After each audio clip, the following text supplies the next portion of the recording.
Welcome, Cancer. It is Sachi, and we are here to do your bonus reading where we are going to do a see what comes up reading where we just see what comes up. Congratulations, you guys. You did come in first place for March and April, so this is your bonus reading. And additionally, you will get the extended for free, and the link is in the description box below. So let's talk about what came out during the cleansing ceremony. We had the Eight of Wands with the Knight of Chalices, Nine of Pentacles in reverse, and the World card in reverse. So what this was feeling like is there was some sort of like habitual cycle that you've been getting into. It's how you're using your Kundalini, and it feels like you have been successfully manifesting a particular thing that has been ongoing and ongoing. She does have the red string of fate tied around her wrist, and it's on the masculine wrist. So it does feel like there is some aspect of believed fate, or like you believing that, again, the red string of fate is tying you to this thing, meaning that perhaps that you feel like you have to do it is what I'm getting to.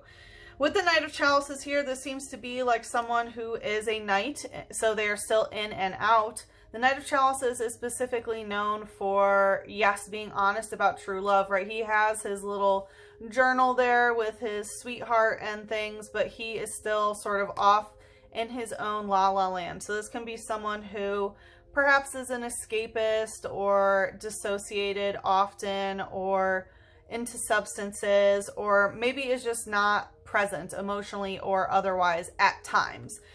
The other times they're definitely in, right? One thing about knights, they come and go.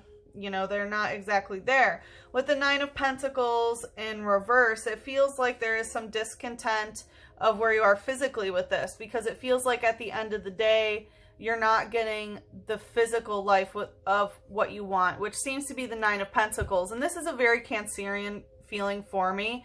You know, she has a nice home, you know, she made dinner for the family, and she's just waiting for her family to come home after she's like, you know, called to them in the neighborhood or whatever, you know, waiting for, yeah, just the family to come home. So again, it feels like you want to be at this place. It's like you want to, is what you're desiring. But again, it seems like you're manifesting a constant Knight of Chalices, not someone who wants to offer you that Nine of Pentacles life at this time.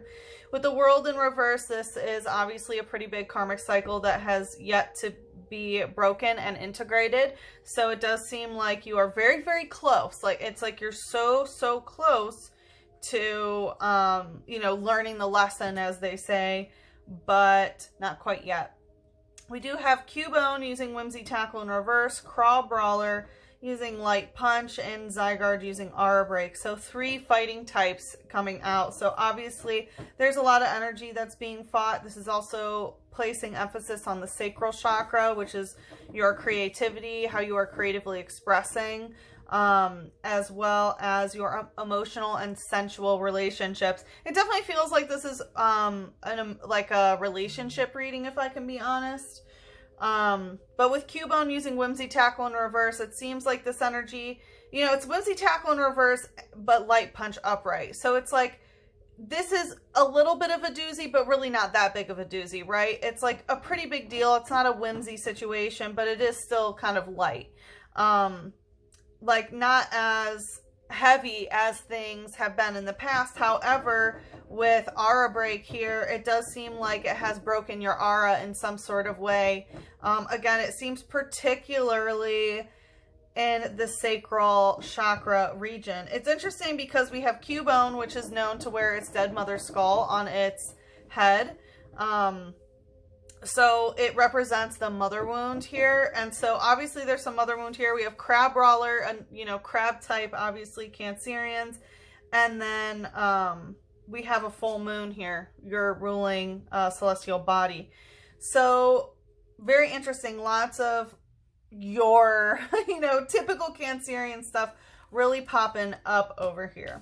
So we are going to see what's going on. Like I said, it feels like a relationship reading. It doesn't have to be, but we are just going to see what pops up and figure out what messages want to come out. And as I mentioned, the extended is free, so I hope you enjoy that. Thank you guys for all of your support. I really, really appreciate it, and it's good to see Cancer is number one. It hasn't been that while in quite some time, so good job. All right, let's see here. What's going on? What's the sitch? We have Ace of Swords, Knave of Wands. So you've been experimenting with your magic once again, but there can still be a little bit of fear based on your power. And it feels like specifically the way that you are thinking and the way that you are speaking are the most important aspects of what is going on here.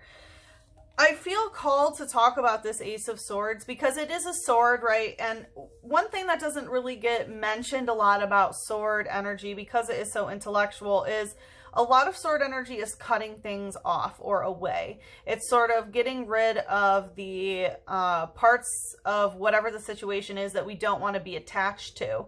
And so it feels like that is what you are doing. And again, you are experimenting with your Kundalini and magic with the Knave of Wands. But there is a certain level of uncertainty, as you can see in her face, of it's like she knows how to use this power. But again, there is still a little bit of worry or fear that is part of owning that power. Let's see what else wanted to come out stuck.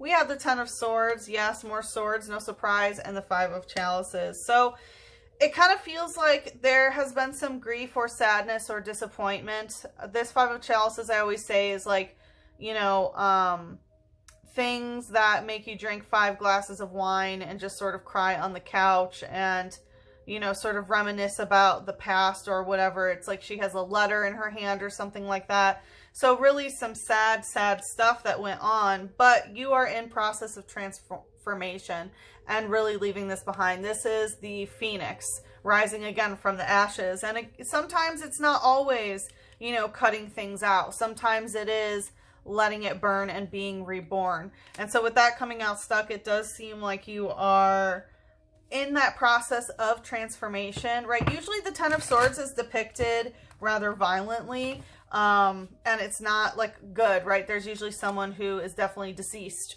but the Ten of Swords in this deck is so much more hopeful. It's like instead of having to put 10 swords in a back, she has decided to transform herself. And when we get to the Ten of Swords, it's because, you know, there's no going back, right? There's no going back. Let's see what's the light energy here. Coming out stuck is Zygarde using Lookout and Aura Break. So it does seem like you're on the lookout a little bit with what has happened. And again, there has been a break in your aura in regards to this. And I do believe it is the sacral chakra once again, which can explain how there can be a little bit of fear in utilizing this Kundalini in some sort of way. It says it's hypothesized that it's monitoring those who destroy the ecosystem from deep in the cave where it lives.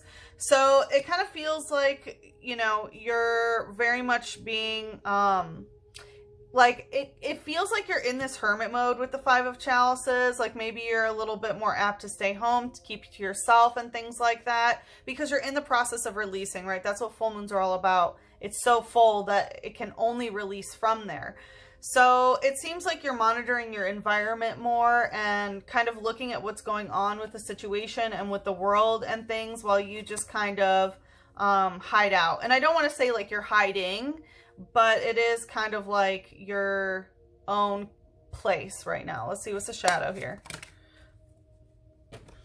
Going right to the Ten of Swords. We have Deoxys, Psychic Corkscrew, and Panpour using Scratch.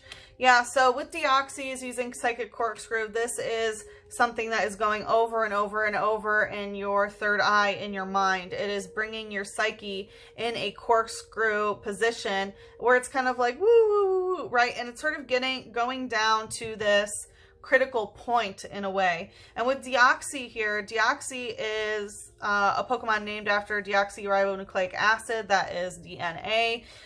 So it does seem like there definitely is some aspect of blood-related relatives here. We have DNA from the space virus mutated and became a Pokemon. It appears where auroras are seen. So it seems like this aura break that you've had, it's basically like the aura of whatever is trying to psychically corkscrew you, something has broken into your DNA basically. through the break in your aura. So it's like the physical is definitely matching the energetic. And again, it does talk about a space virus. So, you know, there's a lot going on right now, right? And it's even talking about the auroras, and the auroras were they were being able to be seen across most of the United States just a couple weeks ago. And I'm pretty sure, obviously, there is the same case in other parts of the world, but I'm not exactly sure. I just knew that it was a big deal for the US. And so obviously, you know, that just happened, right? And sometimes things that maybe we don't want to have happen can come through those type of events.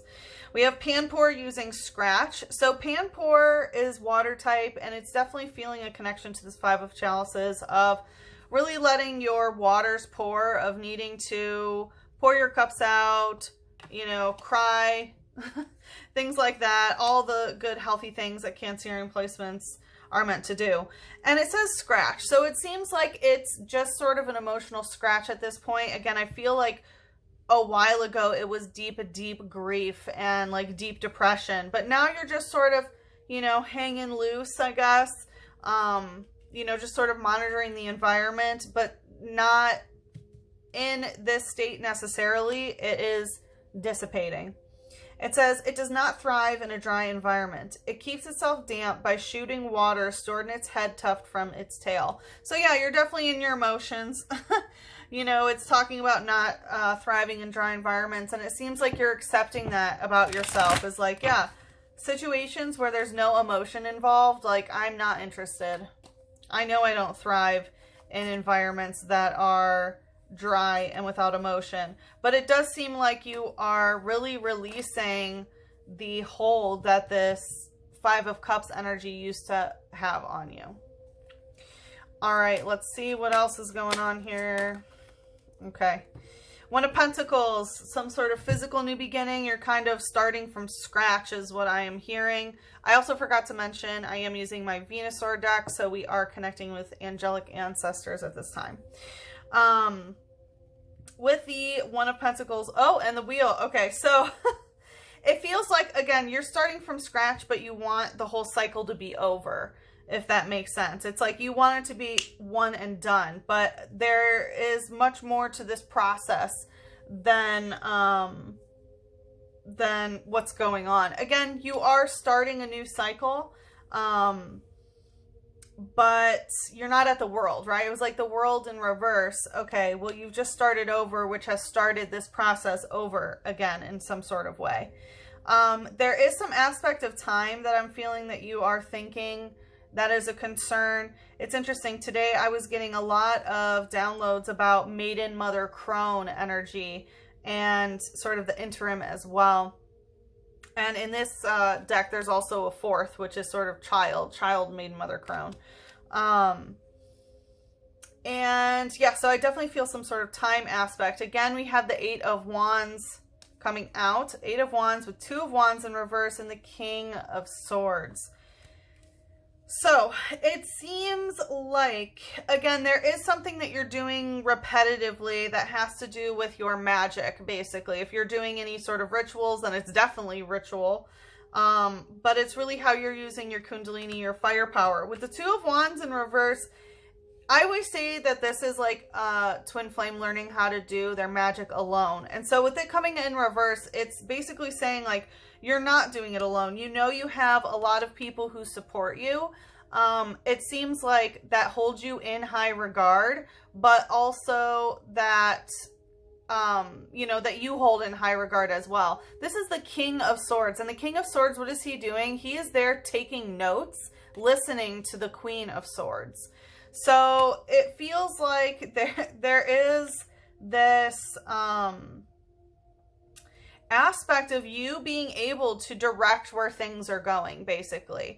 And again, it's like you are in this repetitive cycle of using your magic to manifest your reality, and you plot it out basically over time. It's like, this is the way it's going to go, and this and this and this. And it seems like the masculine energy is just taking notes and following through with how you are leading. So it feels like the feminine's masculine energy is really the one running the show here.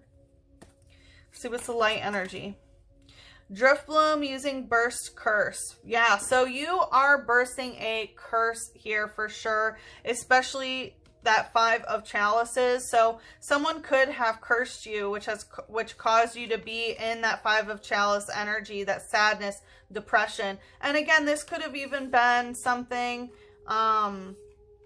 that was possibly passed on. But again, I think that this is something that was happening quite frequently when we just had the aurora. But Driftbloom using burst curse, this is definitely saying that curse has been burst. It is happening in the psychic energy. So again, you're starting from scratch because this curse has just sort of been lifted. And again, it's like you're not negating the emotions, you're just sort of letting them dissipate. It says it's drowsy in daytime, but flies off in the evening in big groups. No one knows where they go. So this definitely gives me energy of like being very awake at night and being very sleepy during the day. So it seems like it sort of has shifted you nocturnal, obviously, you know, to be in tune more with shadow work. And it's saying that in groups they go and no one knows where they go. So I do feel like it's possible that you have been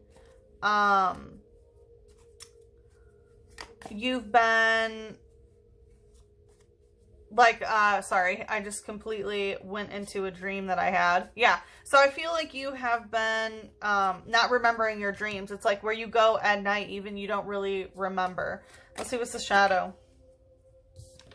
Another psychic type, so that's 3 for the third eye. So I would definitely be cleansing your third eye here. We have Gotharita using slap. And so it does seem like perhaps the information that you have found out, or even recognizing that maybe, you know, you're understanding the way that you're utilizing your magic, not alone, with other people, to sort of, you know, it's like you can extrapolate the data of where it's going based on what has happened before. And that may be a little bit of a slap in the face.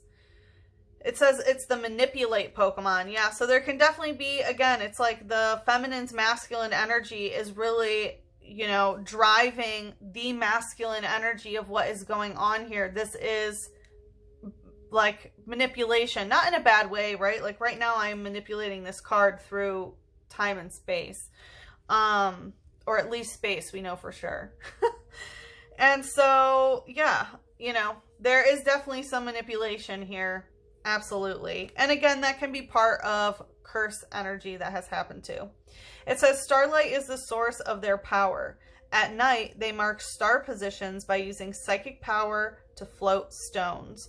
So 2 things, it talks about starlight being the source of its power. So again, I do feel like this could be star seed type energy here, especially with this DNA virus that has, you know, been integrated or is trying to integrate after breaking into your aura.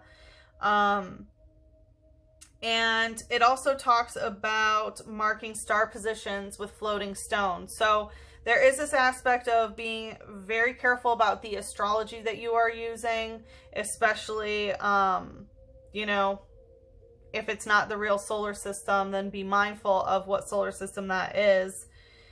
And using psychic power to float stones, I always take that as, again, your mind, your mental energy, and your aura in general, using it to float stones to create your physical reality. And so, again, it's the masculine, it's the feminine's masculine energy that is really the driving force here. All right, we are going to head into the extended and see where else this goes. Like I said, it is for free, so the link is in the description box below, and I hope to see you there.